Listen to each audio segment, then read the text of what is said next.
I'm Judge Jacqueline Cox, and I never thought a damn coffee competition would turn my carefully ordered world upside down. Standing in Aurora's community center at 7 a.m. on a Saturday, surrounded by baristas half my age, I questioned every decision that led me here. My court bailiff had dared me to enter, after I complained about the courthouse coffee for the 100th time. Next up, Station 12. The announcer's voice cut through my panic. That's when I saw her. Stephanie Williams moved like a dancer around her espresso machine, blonde hair pulled back in a perfect ponytail, blue eyes focused with laser intensity. I'd read her reviews in the Aurora Tribune, each one a surgical strike that could close restaurants overnight. She was notorious for her sharp tongue and impossible standards. My hands shook as I attempted to create something resembling latte art. The milk foam splattered everywhere, except where it should go. Meanwhile, Stephanie crafted what looked like a damn Mona Lisa in her cup, each movement precise and confident. Time. I stared at my pathetic attempt. What was supposed to be a heart looked more like roadkill. The judges moved down the line, tasting and judging. When they reached Stephanie's station, I watched their faces light up with genuine pleasure. At my station, they tried to hide their disappointment behind polite nods. Interesting interpretation, one judge said diplomatically. The crowd began to thin as winners were announced. Stephanie took first place, naturally. I was packing up my disaster zone when she appeared beside me, her presence both intimidating and magnetic. That was supposed to be a heart, right? She asked, examining my cup with the same intensity she probably reserved for reviewing five-star restaurants. Obviously, you've never seen abstract art, I shot back, my courtroom confidence finally kicking in. She laughed, a sound that caught me completely off guard. Judge Cox, right? I've read about your cases. You're tougher than this coffee suggests. How do you know who I am? Small town. Plus, you carry yourself like someone used to being in charge. She studied me with those piercing blue eyes. But your milk steaming technique needs serious work. Before I could formulate a proper comeback, she handed me a slip of paper, along with her winning cup.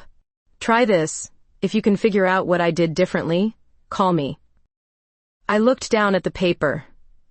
Her phone number was written in elegant script below a simple message, for when you're ready for a real challenge. As she walked away, I took a sip of her creation. The coffee was perfect, complex layers of flavor that somehow captured both sweetness and fire, just like its maker, I suspected. Standing there in the emptying community center, holding her number and tasting perfection, I realized I was in serious trouble. I'd spent 15 years on the bench making impartial decisions, but nothing about my reaction to Stephanie Williams felt remotely objective. I waited 3 days before texting her. 3 days of analyzing that perfect coffee like evidence in a criminal case, trying to decode her technique. Finally, my pride cracked. Your coffee was decent. What's the secret? Her response came within minutes. Decent? That's the harshest review I've gotten all year. I'm a federal judge. I don't do hyperbole. Clearly. Your latte art looked like a crime scene. Despite myself, I laughed. Are you always this charming to strangers? Only to judges who think they can master 20 years of barista experience in one morning. Our texts continued past midnight. What started as coffee shop talk evolved into something unexpected. She told me about growing up in restaurant kitchens, how she developed her palate by sneaking tastes of everything. I found myself sharing stories about law school, the pressure of wearing robes at 35. Why food criticism? I typed at 1 aims at same reason you became a judge. Someone has to maintain standards in a world full of mediocrity.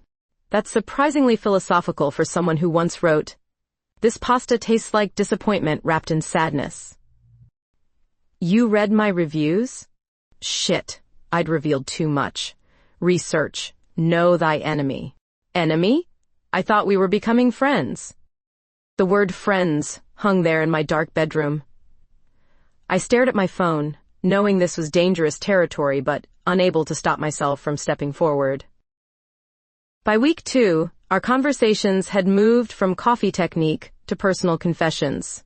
She told me about failed relationships with people who couldn't handle her brutal honesty. I admitted that my judicial reputation made dating impossible in Aurora's small social circles. Everyone wants to either argue cases with me or ask for legal advice, I texted during a court recess. Try being known for destroying people's dream restaurants. Real conversation starter at parties. Maybe we should start a support group. Professional women who terrify everyone. I'd chair that committee. Her humor was addictive. I found myself checking my phone during hearings, something I'd never done before. My clerk noticed my distraction but wisely said nothing. Then came the review that changed everything. Aurora Tribune, Tuesday morning, front page of the lifestyle section. The headline read, "Local judge's coffee catastrophe goes viral." She'd written about the competition, describing my disastrous latte art in excruciating detail. But buried in the critique was something unexpected. Judge Cox's attempt, while technically flawed, showed genuine passion for the craft.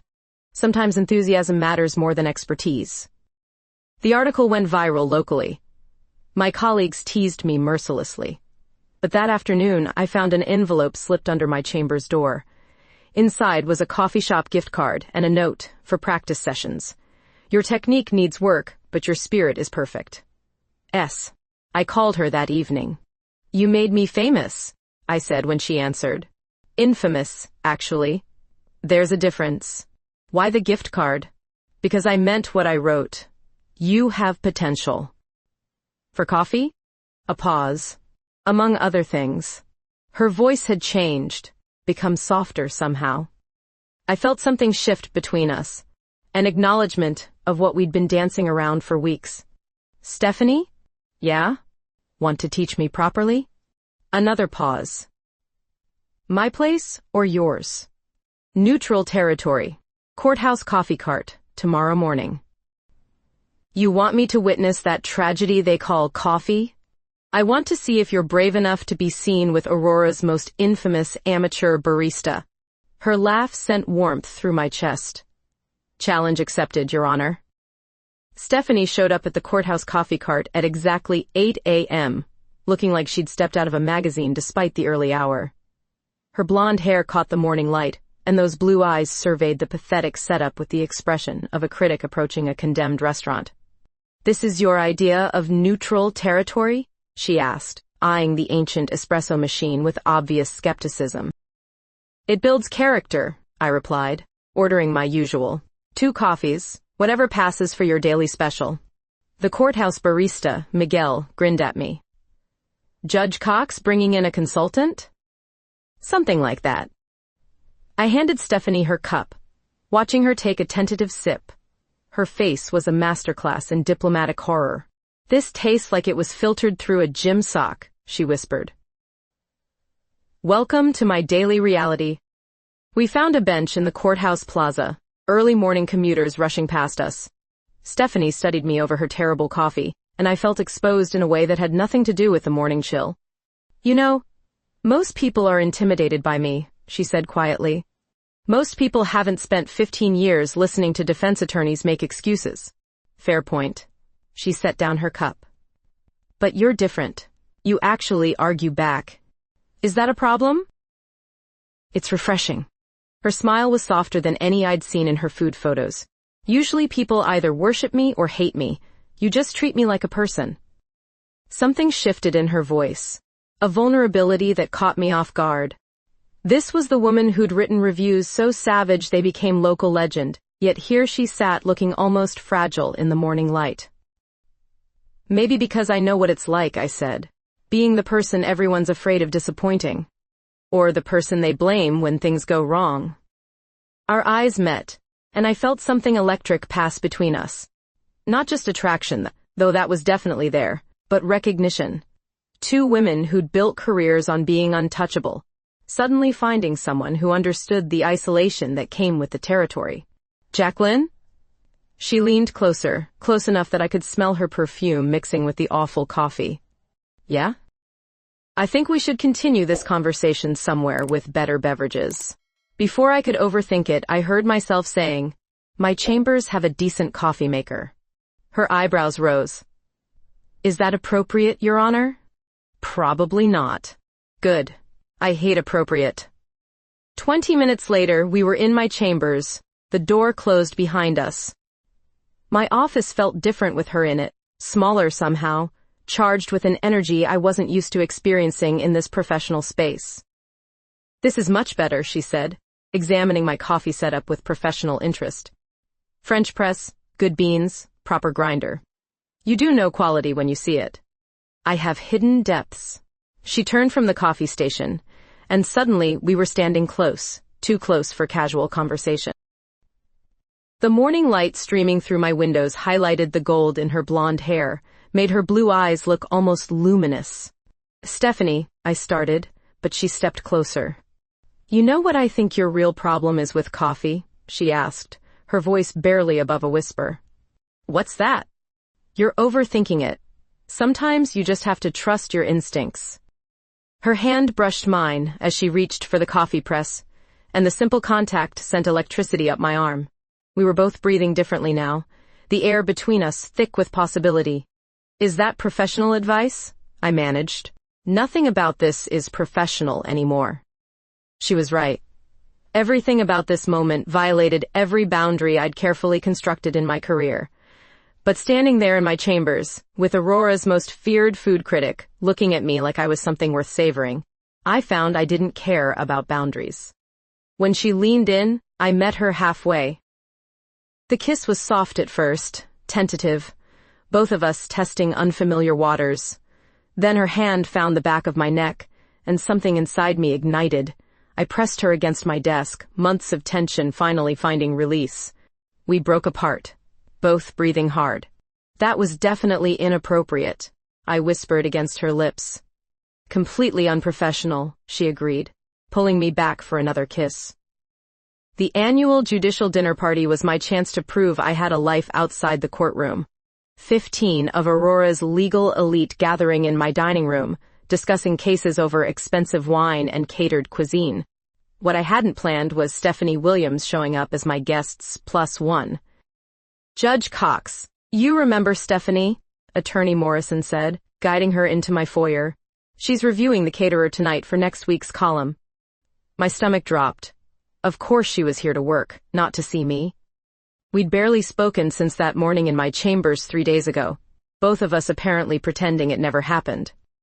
Ms. Williams, I said formally, shaking her offered hand. The brief contact sent familiar electricity through me. Welcome to my home. She smiled that professional smile I'd seen in her newspaper photo. Thank you for including me, Your Honor. I'm looking forward to experiencing your hospitality. The evening became torture. Stephanie charmed everyone, discussing wine pairings with Judge Patterson, debating restaurant trends with the prosecutors. She seemed to know exactly what to say to each person, her personality shifting like a chameleon. Only I seemed to be immune to her spell, or maybe I was the only one who recognized it as performance. She's delightful, Judge Martinez whispered to me during cocktails, not at all like her reviews suggest. I watched Stephanie laugh at something defense attorney Chen had said, her hand resting lightly on his arm. She's certainly making an impression. Are you all right? You seem tense. Just hosting nerves. But it wasn't nerves. It was jealousy, pure and irrational. Watching her work the room, being everything to everyone except genuine with me, made my chest tight with frustration. Dinner was worse. The caterer had prepared duck with cherry sauce, lamb with rosemary, all the safe choices that usually impressed legal minds. I watched Stephanie taste each course, her expression neutral, making mental notes I knew would become tomorrow's review. This sauce is interesting, she commented to the table, cutting another piece of duck. Very traditional approach. I caught the subtle criticism in her tone, the way she said traditional, like it meant uninspired. My guests heard a compliment. I heard professional disappointment. After dinner, people lingered over coffee and dessert. I escaped to the kitchen, needing a moment away from Stephanie's perfect performance. I was loading the dishwasher when she appeared in the doorway. Need help? She asked, her public smile finally dropping. I've got it handled. She closed the kitchen door behind her, shutting out the conversation from the dining room. You're angry. I'm busy. I continued loading plates, not trusting myself to look at her. Jacqueline. Her voice was softer now, more like the woman from my chambers. Talk to me. What's to talk about? You're here working. I'm here hosting. Very professional. She moved closer. Is that what you think this is? Isn't it? I finally turned to face her. You've spent the entire evening being everything to everyone except real with me. Because there are 15 lawyers in your dining room analyzing every word I say. So this is an act? Parts of it. She leaned against the counter, studying me. The question is, which parts matter to you? Before I could answer, she stepped forward, close enough that I caught her perfume again. The duck was overcooked. The lamb was decent but safe.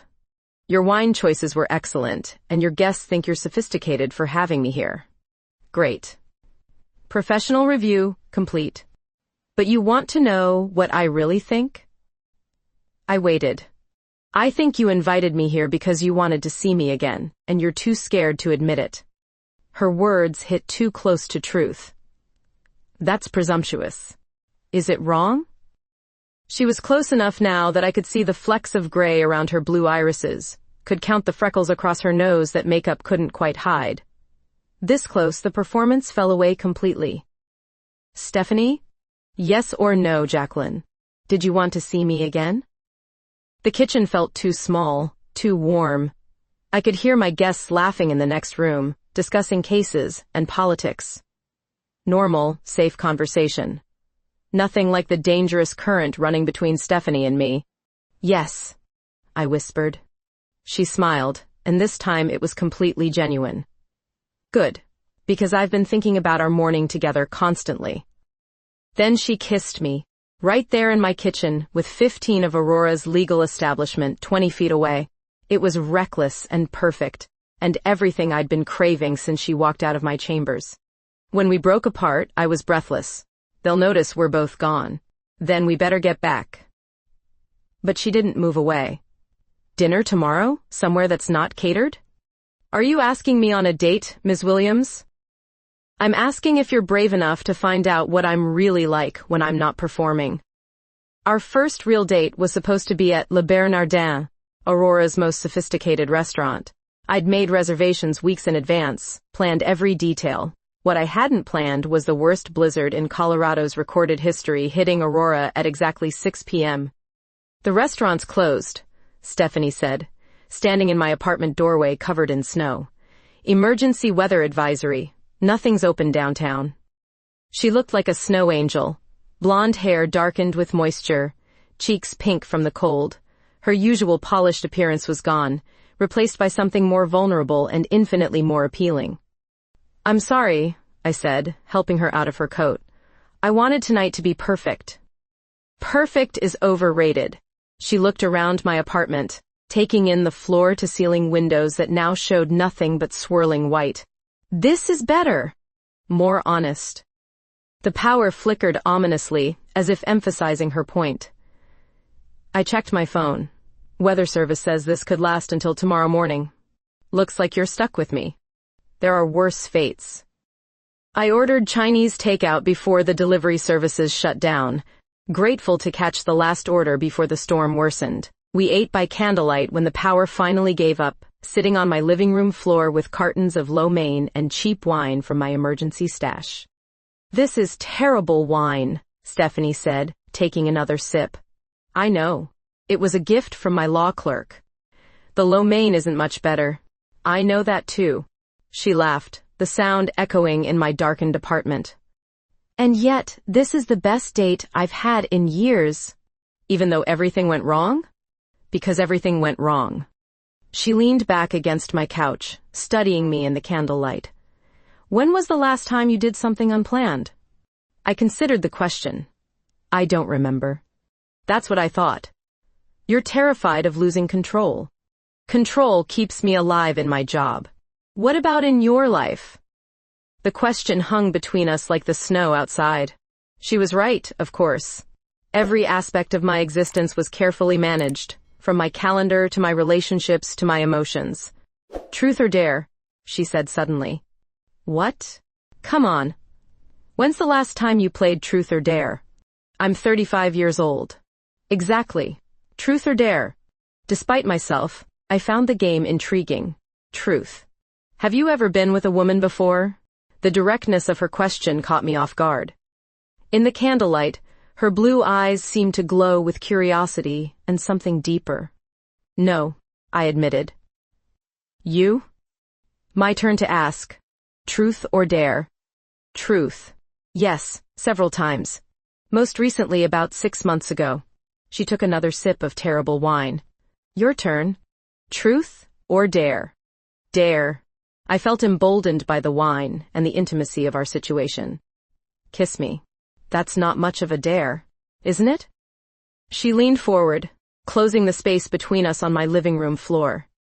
This kiss was different from the ones in my chambers and kitchen. Slower, more intentional. I felt her hand cup my face, thumb tracing my cheekbone. When we broke apart, she didn't move away. Truth or Dare, she whispered. Dare. Tell me what you want. That's truth, not dare.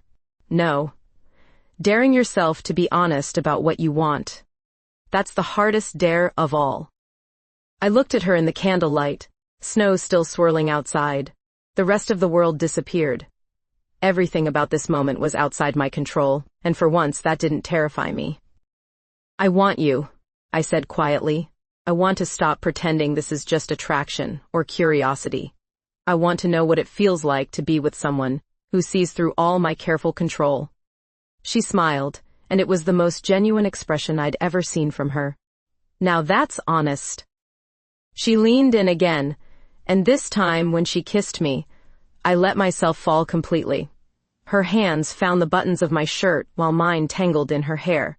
We moved together with desperate urgency, months of tension finally finding release.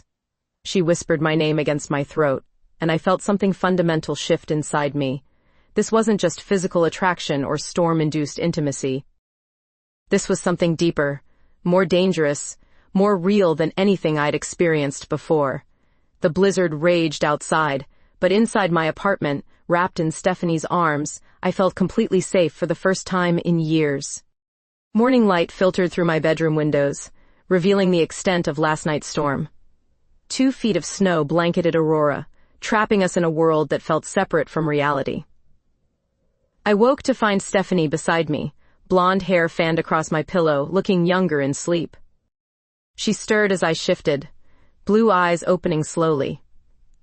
For a moment, neither of us spoke, the weight of what had happened settling between us. Good morning, she said softly. Morning. I felt suddenly awkward, uncertain how to navigate this new territory. Coffee? Please. The power was still out, so I made coffee over my fireplace like some pioneer woman. Stephanie watched from my couch, wrapped in my robe, looking perfectly at home in my space. This is surreal, I said, handing her a mug. The storm, or us? Both. I sat beside her, careful to maintain some distance. Last night was incredible, she finished.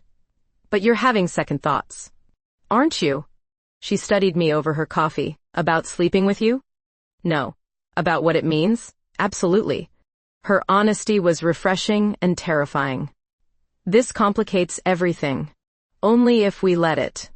Stephanie, I'm a federal judge. You're a public figure. Aurora isn't exactly known for its progressive attitudes. Are you ashamed of what happened? No. The answer came without hesitation. But I'm scared.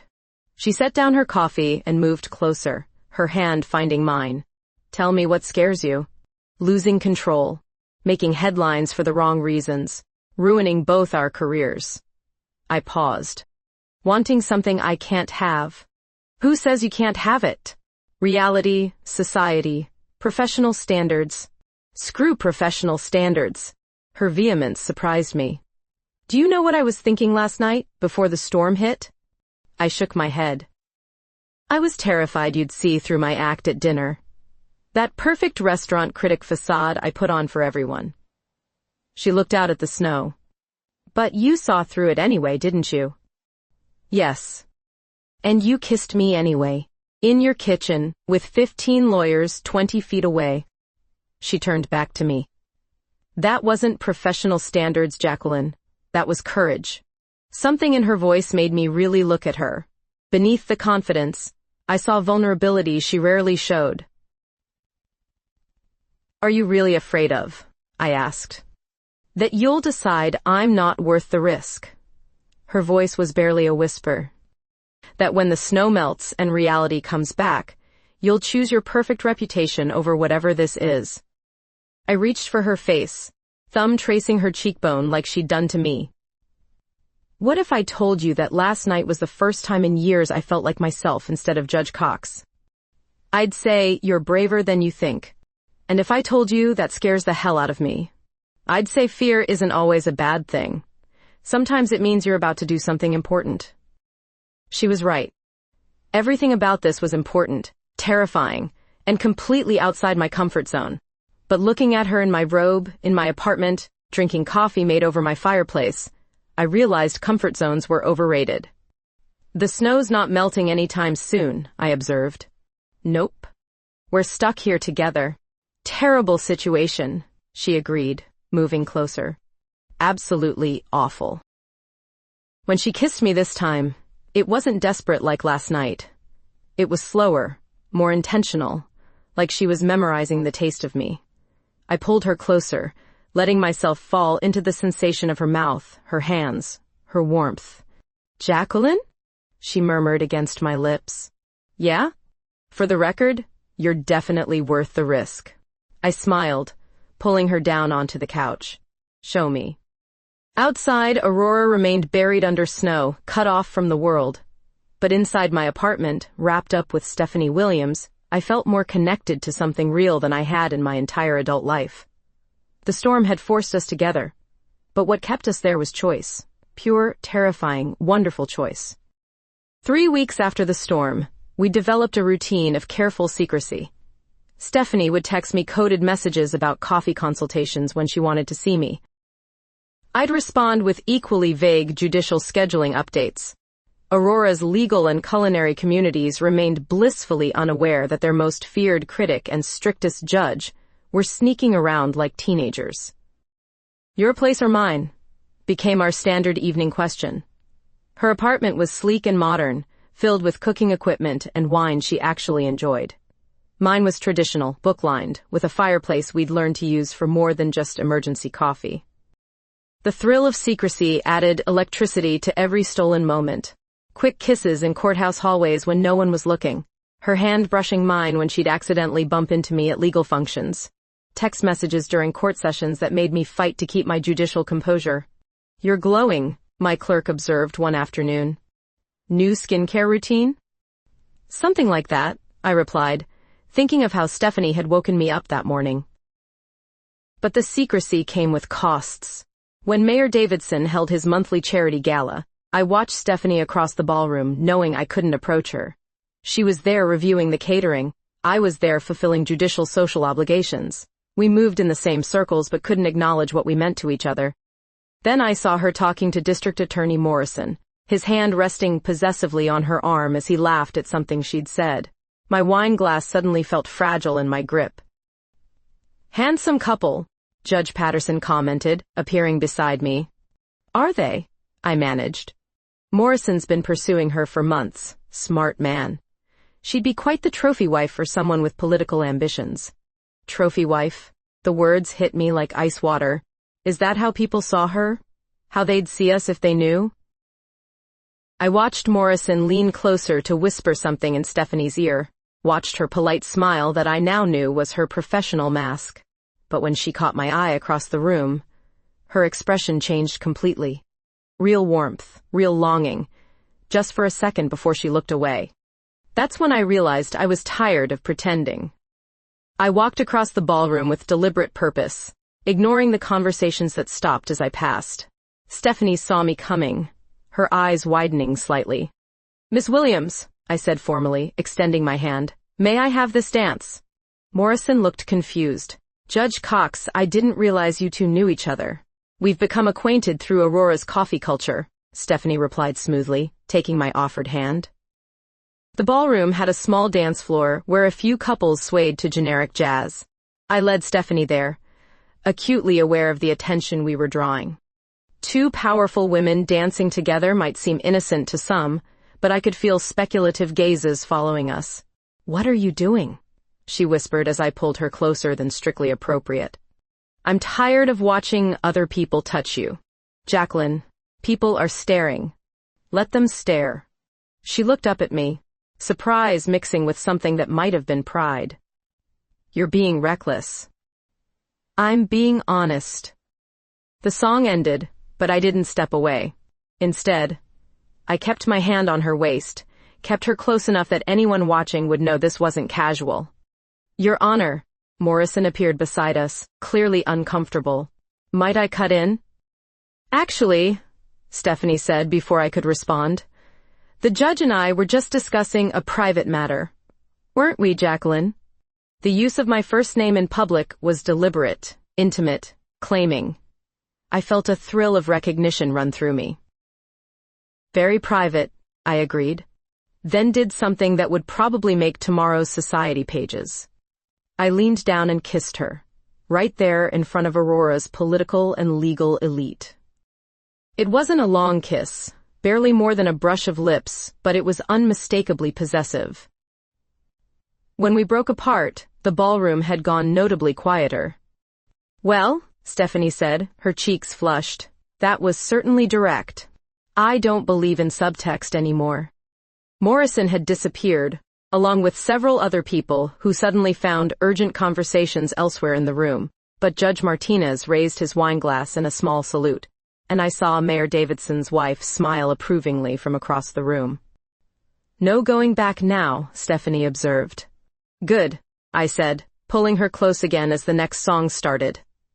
I was getting tired of hiding. Even if it means headlines, especially if it means headlines. Let Aurora know their judge is human. She laughed, the sound carrying across the now watchful ballroom. "In that case, Your Honor, I should mention that I'm falling in love with you." My heart stopped. In public? Everywhere. But especially in public, since we're being honest now. I spun her around, drawing more stares, more whispers, more speculation that would definitely become gossip by morning. "I love you too," I said, as she came back into my arms.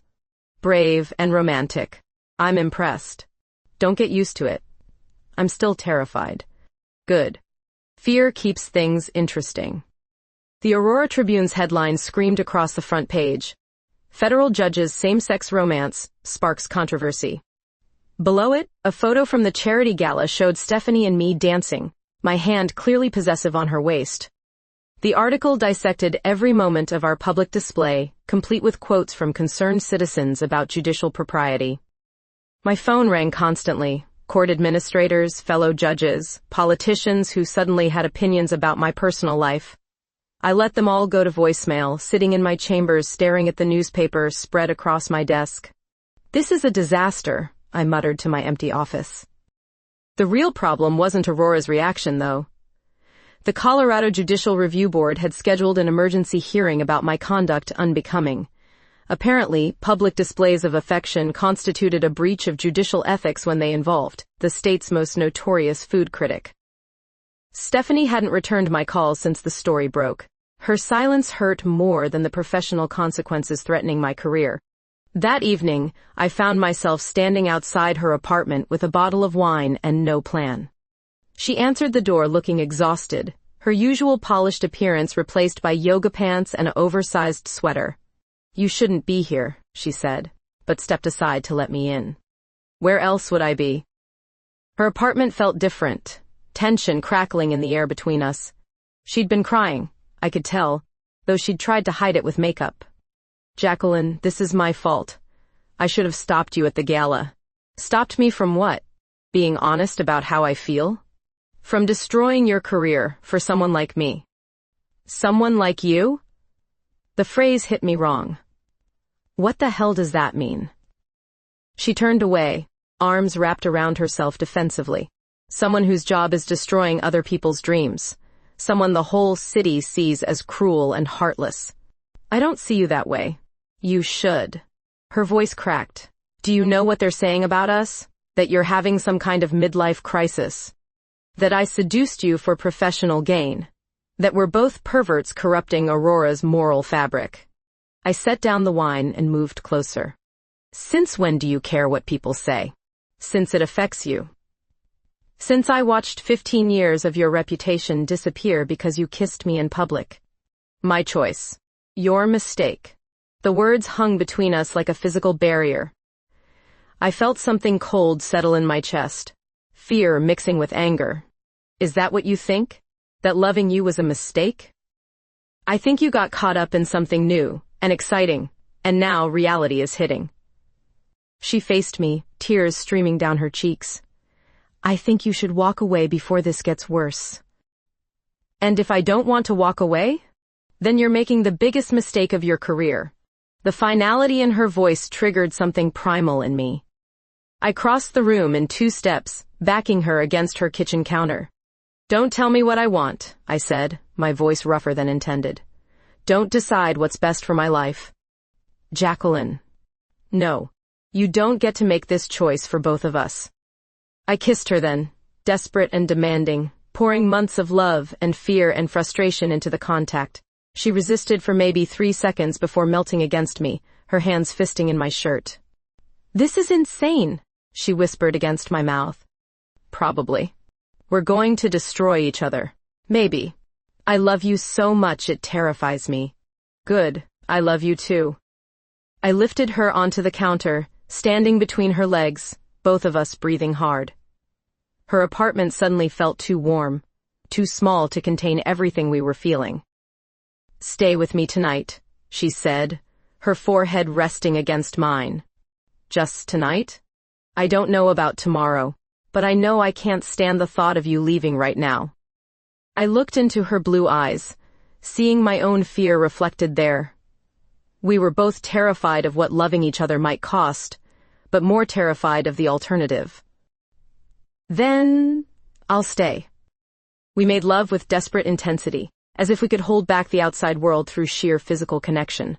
Afterward, lying tangled in her sheets, I traced patterns on her bare shoulder while she dozed against my chest. My phone buzzed with another ignored call, another demand for explanation, another consequence of choosing love over reputation. But holding Stephanie in the dark, feeling her breath warm against my skin, I realized I'd rather have one night of this truth than a lifetime of careful pretense. Tomorrow would bring more headlines, more professional challenges, more people who thought they knew what was best for us. But tonight, in Stephanie's bed, with her hand over my heart, I felt more like myself than I had in years. Some risks were worth taking, even if they changed everything. 6 months later, I stood in the middle of Aurora's newest coffee shop, watching Stephanie direct contractors installing our custom espresso machine. Grounds for Justice had been her idea for the name, combining my legal background with our shared love of perfectly brewed coffee. The judicial review hearing had been surprisingly anticlimactic. After weeks of media speculation, the board concluded that my personal life didn't interfere with my professional duties. Apparently, Aurora's citizens cared more about my courtroom decisions than my dating choices. The steam wand needs to be 3 inches higher, Stephanie called to the installer, her critic's eye for detail now focused on creating perfection instead of destroying it. Business had been steady since our soft opening. Word spread quickly that Aurora's most feared food critic had partnered with their strictest judge to create something genuinely special. Our coffee was exceptional, our pastries carefully curated, and our story had attracted curious customers from across Colorado. Judge Cox? A familiar voice made me turn. Morrison stood in our doorway, looking awkward but determined. David. What brings you here?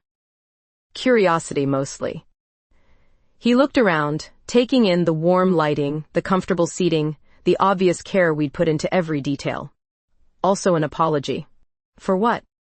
For assuming you were having some kind of crisis when you chose Stephanie. He smiled ruefully. I've been coming here for coffee every morning for 2 weeks, best in the city, and you two work together like you've been partners for years. We have been, in a way. That's what I'm apologizing for not seeing. He ordered a cappuccino from our barista, then turned back to me. "You're happier than I've ever seen you, Jacqueline. That's worth something." Through the window, I could see the wedding venue across the street setting up for another ceremony. In 2 hours, that would be us. Nothing elaborate, just immediate friends and the few family members who'd made the trip to Colorado. Judge Martinez would officiate, Stephanie's editor would serve as her witness, and we'd become legally bound in every way that mattered. Nervous? Stephanie appeared beside me, flour dusting her apron from whatever she'd been perfecting in the kitchen. Terrified, I admitted. Good. Fear keeps things interesting. She'd been saying that for months now, and I was finally starting to believe her. Fear had driven me to kiss her at the gala, to fight for us when the headlines hit, to invest everything I had in this coffee shop that represented our combined dreams. The afternoon wedding was perfect. Small, intimate, focused on what actually mattered instead of what looked impressive. Stephanie wore a simple cream dress that made her blue eyes luminous. I wore my best suit, the one she'd helped me pick out specifically for this moment. "Do you, Jacqueline Cox, take Stephanie Williams to be your lawfully wedded wife?" Judge Martinez asked.